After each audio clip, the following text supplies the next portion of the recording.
Sir?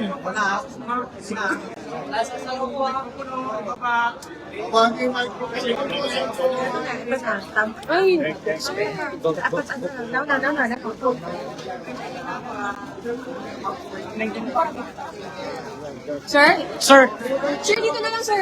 No, I'm waiting for the report from the DSL. Sir, dito pa, sir. Sabihin ko lang sa inyo, Sir, dito pa. interview. Kasi I have to wait for the official report from the DILG. Set ko na siya.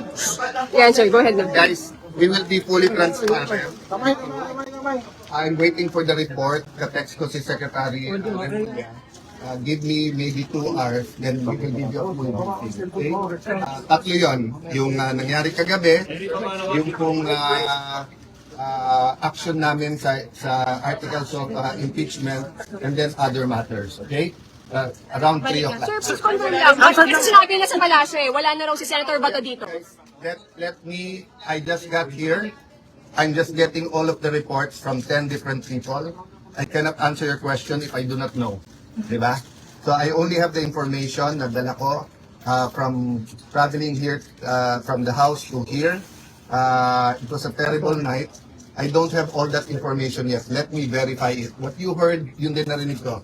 Narinig nyo about Senator Bato, narinig nyo about Sec Claire, narinig nyo, the same thing I heard. So I'm getting all the official reports in a few minutes. Ha? Give me a few minutes, balikan ko kayo. Ha? Sir, even yung statement na ako sa lang daw nagpaputok, sir. Malikad na si Senator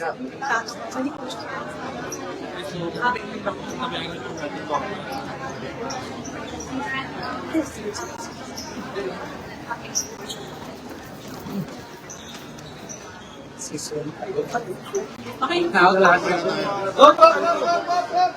Sorry.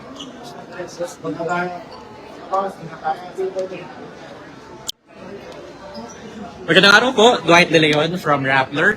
You just heard Senate President Alan Peter Cayetano is still not answering the questions from the media. He is saying na bigyan siya ng 1 oras, 2 oras dahil siya ay makikipag-meet pa sa government officials. And supposedly doon pa lang siya magkakaroon ng full picture of what happened last night.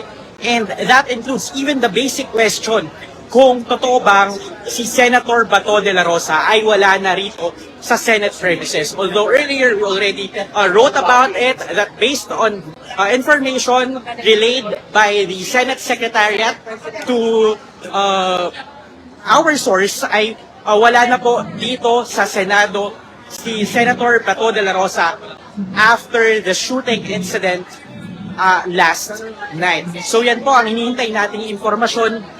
Pero ayaw pang mag-divulge ni Senate President Alan Peter Cayetano ng dagdag na impormasyon kahit pa ang palasyo ay ganoon na rin ang sinabi. Even yung question kung totoo bang ang naunang magpaputok ay ang Senate side ng Office of the Sergeant at Arms, ayaw pang sagutin ng ating Senate President.